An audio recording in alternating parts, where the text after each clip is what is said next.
आज की वीडियो बहुत ही इंपॉर्टेंट टॉपिक की तरफ लेकर जा रहा हूं। Ismail Haniyeh assassinated in Iran, Tehran. Ismail Haniyeh साहब का कत्ल हो जाता है, उनको शहीद कर दिया जाता है ईरान में, ईरान के शहर तेहरान के अंदर, द कैपिटल ऑफ ईरान। जरा सोच के देखें कि हुआ क्या है। इसके बहुत से एंगल्स हैं। इसराइल ने किस तरीके से कत्ल कर दिया, यह नहीं होना चाहिए था, अमन की तरफ बात बढ़ रही थी, या फिर जंगबंदी की तरफ लोग जाना चाहते हैं, और उसी दौरान इस्माइल हानिया को कत्ल कर दिया जाता है। यह एक अलग सवाल है, यह अलग मौजू है जिनको मैं कवर करूंगा। लेकिन जिस पॉइंट की तरफ मैं आप लोगों को लेकर आना चाहता हूं, जरा वो सोचकर देखिए।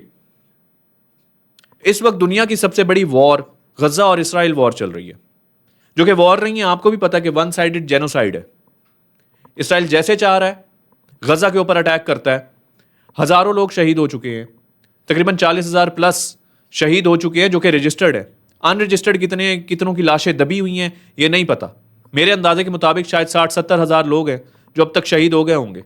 लाखों लोग हैं जिनको डिस्प्लेस होना पड़ा, और हजारों लोग हैं जो अब डिस्प्लेस नहीं होते हैं। वो कहते हैं हमारे ऊपर बम गिरा और मार दो। ये वो शख्स है जो उस ग्रुप से ताल्लुक रखता है जिसने ये जंग शुरू की थी। ये हमास का लीडर है।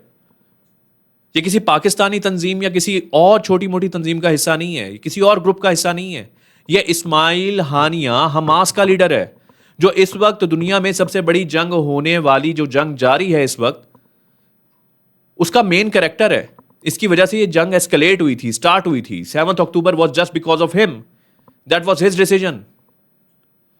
सवाल जहां मैं आपको लेकर आना चाहता हूं वो ये है कि ईरान के शहर तेहरान के अंदर, द कैपिटल ऑफ ईरान, कोई भी कैपिटल किसी भी मुल्क का सबसे ज्यादा महफूज तरीन शहर होता है, या फिर किसी भी जगह को जो कैपिटल का नाम दिया जाता है वो सबसे ज्यादा महफूज तरीन जगह होती है उस मुल्क की। आपकी सिक्योरिटी एजेंसीज किधर थी? अब आप तरीकाकार देखें जिस तरीके से उनको शहीद किया गया या कत्ल किया गया है। Just come to that point, हमें यह पता चलता कि वो अपनी गाड़ियों समेत जो है वो आगे की तरफ काफिला लेकर बढ़ रहे थे, तेहरान में मौजूद थे। कुछ गाड़ियां आई हैं, उन्होंने उनको घेरा और वहां पर जो है इस किस्म की शूटिंग वगैरह हुई है और उनको शहीद कर दिया गया है।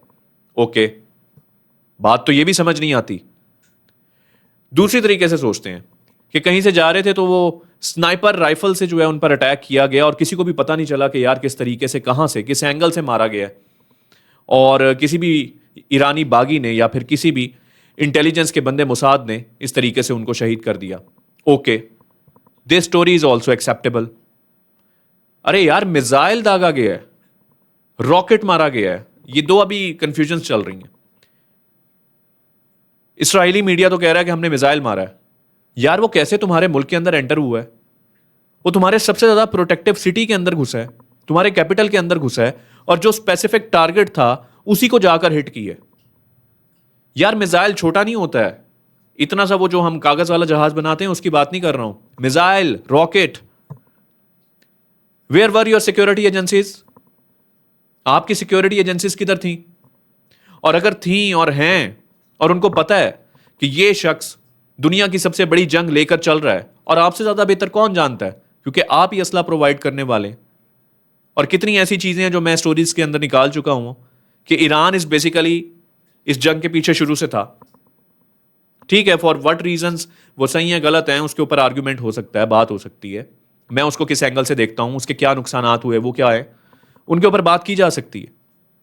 बट वो आप ही की तरफ है यार बंदा, जो आपके कहने के ऊपर, आपके साथ सलाह मशवरा के बाद इसराइल की जंग छेड़कर आप ही के सबसे ज्यादा महफूज शहर के अंदर आया हुआ है। आप उसको प्रोटेक्शन देने में इतना बड़ा फेलियर आपने जो है वो कर दिया। आपकी इंटेलिजेंस एजेंसीज के ऊपर सबसे बड़ा सवाल है ये। हम तो आपको फिर से इस दुनिया की एक पावर समझने लगे हैं जनाब, कि मुस्लिम कम्युनिटी के अंदर अगर सबसे बड़ी पावर है तो ये है। बुरा ना मनाइएगा, एक हमले के अंदर नंगा करके रख दिया उन्होंने आपको। ना आपका रेडार पकड़ सका, ना आपकी इंटेलिजेंस एजेंसी को पता चला, ना वो कोई छोटी सी गोली थी, वो रॉकेट था या मिसाइल था, और उसका अपना मैस है, और आप लोगों को यही नहीं मालूम हुआ। सो द क्वेश्चन इज कि इस वक्त ईरान के ऊपर कितना प्रेशर है इस पूरी की पूरी सिचुएशन का जो अभी हुई है। मैं आपको एक सिंपल सी एग्जांपल देता हूं। अगर आपको मैं अपने इलाके, अपने शहर में बुलाता हूं और आप वहां पर आते हैं, एक नॉर्मल पर्सनैलिटी की बात कर रहा हूं, आप मेहमान बन के आते हैं, आपको प्रोटेक्शन देना किसकी रिस्पॉन्सिबिलिटी है? मेरी रिस्पॉन्सिबिलिटी है। इसी तरीके से अगर मैं आपकी तरफ जाता हूं, आपकी रिस्पॉन्सिबिलिटी है। यार ये वो बंदा है जो इस वक्त दुनिया की सबसे बड़ी वॉर का हिस्सा है। ना सिर्फ हिस्सा है, ही इज द मैन उसने ट्रिगर की थी इस वॉर को, उसके डिसीजन पर ट्रिगर हुई थी। आपको याद होगा 7 अक्टूबर को जब अटैक हुआ था तो वीडियो सामने आई थी कि इन्होंने शुक्राने के नफल अदा किए थे, इनकी पीछे पूरी कैबिनेट थी। आप उसकी सिक्योरिटी के लिए क्या किया आपने? कुछ भी नहीं किया। हद है। मैं हैरान हूं। अगर आप इस पूरी की पूरी सिचुएशन के ऊपर गौर करेंगे, आपको कुछ वॉशिंगटन डीसी के भी कुछ ना कुछ ताने बाने समझ आना शुरू होंगे। आपको याद होगा कि अभी भी जो है Netanyahu is out of Israel, और वॉशिंगटन डीसी के अंदर कांग्रेस में जब उसने स्पीच की है, जो कि चौथी स्पीच है, और दुनिया को वो वाहिद बंदा बना है जिसने 4 स्पीचेस कर छोड़ी हैं 7 अक्टूबर के बाद, ये जो कुछ भी हो रहा है अपनी वॉर को डिफेंड करने के चक्कर में। वहां से जब वो स्पीच करके बाहर आया था तो उसकी फिर मुलाकात कमैला हैरिस के साथ हुई थी, जो कि वाइस प्रेसिडेंट ऑफ अमेरिका। और कमैला हैरिस ने उससे मुलाकात करने के बाद फौरन पोडियम के ऊपर आकर कॉन्फ्रेंस की थी, और उस कॉन्फ्रेंस के अंदर उसने खुलेआम ये बात बताई थी कि मेरी नेतन्याहू से डिस्कशन हुई है, हमें सीज फायर चाहिए और उसको 2 स्टेप्स के अंदर कंप्लीट करो। एक ये कि बहुत ज्यादा इलाके जिसके अंदर बहुत ज्यादा बल्क के अंदर गजा के लोग, आम फलस्तीनी मौजूद हैं, सबसे पहले उसको रिमूव करो, और फिर उसके बाद जो थोड़ी थोड़ी जगह हैं वहां से बाहर निकलो और इस पूरी की पूरी जंग को रैप अप करो। हम सीज फायर चाहते हैं, हिजबुल्लाह सीज फायर चाहता है, अमेरिका सीज फायर चाहता है, ईरान सीज फायर चाहता है,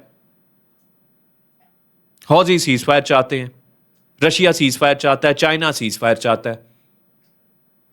और उसी में जो हमास का सबसे बड़ा लीडर है उस पर अटैक होता है। ये इस हफ्ते की पूरी स्टोरी आपको बता रहा हूं। और इस अटैक होने के बाद आई एम आस्किंग यू, और मैं चाहता हूं कि आप कमेंट के अंदर मुझे जरूर बताएं कि इस अटैक के बाद अब आपको जंग बंद होते हुए दिखाई दे रही है या फिर ये मजीद एस्केलेट करेगी, अभी और ज्यादा आगे बढ़ेगी।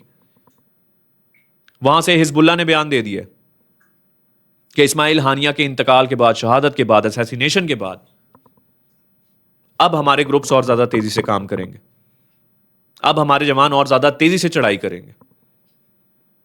ईरान ने क्या बयान दिया? ईरान ने कहा है खून का बदला खून। यह हमारी इज्जत का भी मसला है। इज्जत का तो बनेगा जनाब, आपने बुलाया हुआ था, प्रोटेक्शन आपकी जिम्मे थी, सिक्योरिटी आपकी होनी चाहिए थी। कह रहा हमारा इज्जत का भी मसला है, हमारे दिफा का भी मसला है। और पहले भी जो कुछ हो चुका है आपको पता है कि वहां से इसराइल ने जो है वो अटैक किया था, फिर ईरान ने अमेरिका को पहले कॉल की है कि मैं अटैक करने जा रहा हूं, लेकिन किया, अच्छी बात है, जवाब दिया, किसी इस्लामिक कंट्री ने जवाब दिया इसराइल को। बट ये वाला अटैक तो बगैर बताया हुआ है, इसमें तो कोई कॉल्स नहीं हुई है, इसमें तो इतनी इंपॉर्टेंट पर्सनैलिटी को मार दिया गया है जो कि कतर के अंदर महफूज था। और ईरान जो कि बहुत बड़ी पावर है, जिसकी सिक्योरिटी एजेंसीज भी बहुत ज्यादा जबरदस्त काम कर रही हैं, उसमें इतना बड़ा लूप होल और इस शख्स को शहीद कर दिया गया। तो डेफिनेटली ईरान इज, सबसे पहले अगर देखा जाए ना, Iran is accountable for that. मैं वेट कर रहा हूं कि वो रिपोर्ट क्या देते हैं, उनकी इन्वेस्टिगेशंस क्या कहती हैं, ये सब कुछ हुआ क्या है, कैसे हुआ है। लेकिन तब भी आप कभी भी इस चीज को डिफेंड नहीं कर सकेंगे कि अगर you are the top power, और आप इसराइल से भी नहीं डरते, अमेरिका से भी नहीं डरते, जो कि कहीं ना कहीं सच है, मैं मानता हूं इस बात को। I appreciate Iran for many things, but right now मुझे समझ नहीं आ रही है कि जिस पर हाल ही में हमने भरोसा करना शुरू किया था इस्लामिक पावर्स के अंदर, उसमें रॉकेट घुस के उसके कैपिटल के अंदर, यही बात बर्दाश्त नहीं है। चलो गांव देहात के अंदर ये काम हुआ होता समझ आता है, उसके कैपिटल के अंदर स्पेसिफिक टारगेट के ऊपर वो रॉकेट मिसाइल जाकर लग रहा है जनाब। स्नाइपर शॉट होता समझ आता है। एक्सीडेंट हो गया जी, जैसे इब्राहिम रईसी का एक्सीडेंट हो गया था, ऊपर से हेलीकॉप्टर गिर गया, वो भी अब तक थेरी है, मैं उसको भी अब तक एक्सेप्ट नहीं करता हूं। यार रॉकेट अंदर घुस गया, क्या कर रहे हो? सो बहुत सी चीजें हैं अभी समझना होंगी। नेतन्याहू को जब यही प्रेशर अमेरिका के अंदर भी महसूस हुआ है, तो उसके बाद ये काम हुआ है, समझ रहे हैं आप? क्योंकि सीज फायर के लिए तो उसने पूरी दुनिया को अपने साथ मिलाने की कोशिश की कि सीज फायर ना हो। अमेरिका के अंदर गया, अमेरिका, जिसका पालतू बदमाश इसराइल है, वहां गया, वहां जाके स्पीच दी कांग्रेस में। कांग्रेस के अंदर वो जो पेड क्लैपर्स थे, अपलॉड करते रहे हैं हर बात के ऊपर, हर 2 जुमलों के बाद अपलॉज कर रहे हैं, हर 2 जुमलों के बाद अपलॉज कर रहे हैं, साफ पता चल रहा है फेक है। जिस कांग्रेस मीटिंग के ऑलमोस्ट हाफ लोग उस मीटिंग के अंदर ही, उस स्पीच के अंदर ही हिस्सा नहीं बने, बाहर एहतजाज हो रहा था। नेतन्याहू को यह चीज बिल्कुल भी बर्दाश्त नहीं है कि अमेरिका का हाथ उससे सरक जाए, अमेरिका अपना हाथ इसराइल के ऊपर से हटा ले। सब जानते हैं कि नेतन्याहू का सिर्फ एक ही मिशन है कि यार इसको वर्ल्ड वॉर के अंदर कन्वर्ट करो, बाकी यूरोपियन कंट्रीज को भी किसी तरीके से इसके अंदर इन्वॉल्व करो। वो वहां से प्रेशर के जब उसके ऊपर आया, यहां पर आपने इस्माइल हानिया साहब को जो है वो शहीद कर दिया। तो हुआ क्या है? अमेरिका का पालतू बदमाश इसराइल अमेरिका के हाथ भी नहीं है, अब वो अब उसकी भी नहीं सुनता। अब आप चाइना का बयान देखें, साफ उसने कहा कि इसके बाद मुझे तो अमन कहीं से दिखाई नहीं दे रहा। रशिया ने कहा कि यह चीज कभी भी काबिल कबूल नहीं है जिस तरीके से मारा गया। सो एक्चुअल स्टोरी की तरफ अगर आए तो इस्माइल हानिया कतर दोहा के अंदर बताते हैं कि वहां पर वो बड़ी ही प्रोटेक्शन के साथ उनको वहां पर रखा गया था, कतर ऑफिशियल्स की तरफ से, गवर्नमेंट्स की तरफ से। ईरान खत भेजता है, ईरान बुलाता है, क्यों?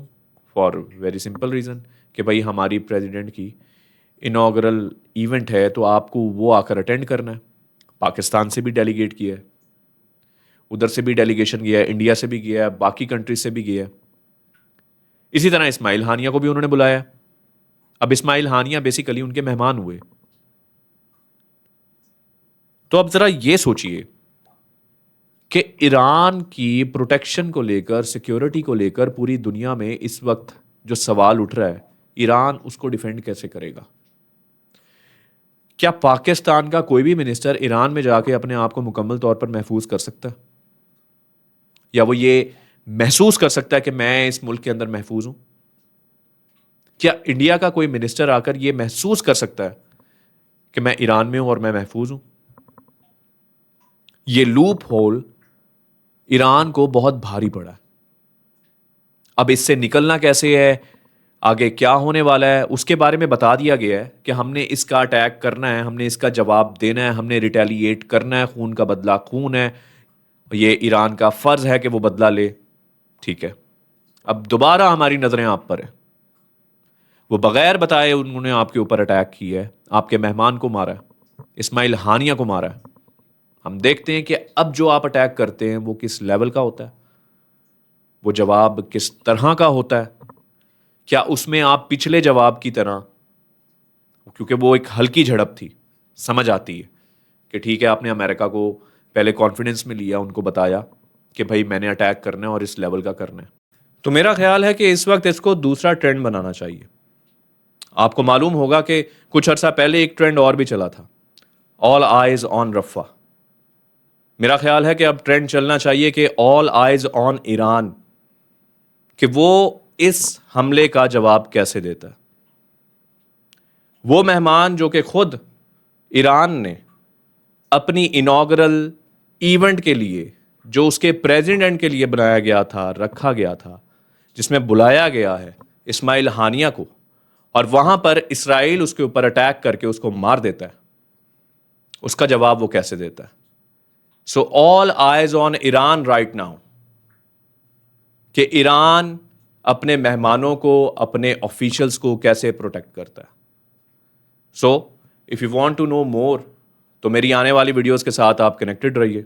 उसके लिए आप चैनल को सब्सक्राइब कर सकते हैं, बेल आइकन को प्रेस कीजिए, लाइक कीजिए और आने वाली वीडियो का इंतजार कीजिए, क्योंकि अभी बहुत से ऐसे पॉइंट्स हैं इस जंग से रेलेवेंट और इन इवेंट से रेलेवेंट, जो खास करके नेतन्याहू की वॉशिंगटन डीसी की स्पीच के बाद अब नए रुख की तरफ बढ़ते हुए दिखाई दे रहे हैं। बहुत जल्द नेक्स्ट वीडियो में मुलाकात होती है, तब तक अपना ख्याल रखिएगा। अस्सलाम वालेकुम।